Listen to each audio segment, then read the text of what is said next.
Bonjour à tout le monde. J'ai l'honneur de partager avec vous l'expérience du Burkina Faso en matière de supplémentation en micronutriments multiples. Et il faut dire que la supplémentation en micronutriments multiples fait partie des priorités du ministère de la Santé au niveau du Burkina Faso. C'est aussi un engagement politique au plus haut niveau, ce qui traduit certaines actions qui ont pu être menées dans le cadre de la mise en œuvre de cette supplémentation en micronutriments multiples. Alors, comment ça se passe au Burkina Faso par rapport à la supplémentation en micronutriments multiples?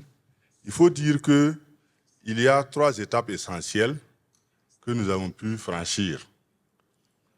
Alors, la première étape, c'était d'abord une phase préparatoire. Et pendant cette phase préparatoire, il y a plusieurs actions que nous avons accomplies avec l'appui de l'UNICEF. D'abord, nous avons révisé les documents de politique et de stratégie nationale pour intégrer la nutrition maternelle. On a fait ça en 2019 et en 2020.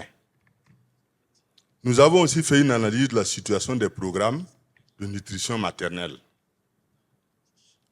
Également, nous avons analysé la chaîne d'approvisionnement des programmes de nutrition maternelle et nous avons fait une recherche formative dans 2 districts sanitaires pilotes. Et à l'issue de cela, nous avons aussi réalisé une analyse de la situation du Burkina en ce qui concerne les possibilités de production locale et d'approvisionnement en micronutriments multiples. Et il y a eu aussi la révision et l'intégration des outils de collecte de données et de certains indicateurs de nutrition maternelle dans le système d'information sanitaire. Notre système s'appelle ANDOS, au niveau du ministère de la Santé. Et nous avons élaboré un module de formation pour renforcer les capacités des prestataires par rapport à l'offre des services, par rapport à l'offre de la supplémentation en micronutriments multiples.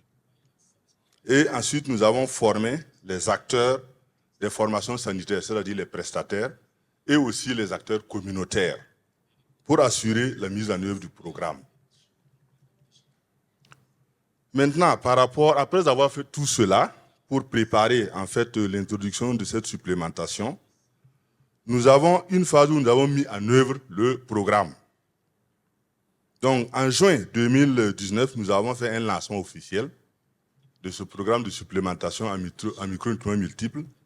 Et dès août 2021, nous avons fait une expérience pilote dans 2 districts sanitaires. À l'issue de cette expérience pilote, nous avons fait une évaluation qui a montré en tout cas des résultats satisfaisants avec une bonne adhésion des bénéficiaires. Ce qui nous a permis de faire une extension de cette supplémentation à 5 autres districts sanitaires.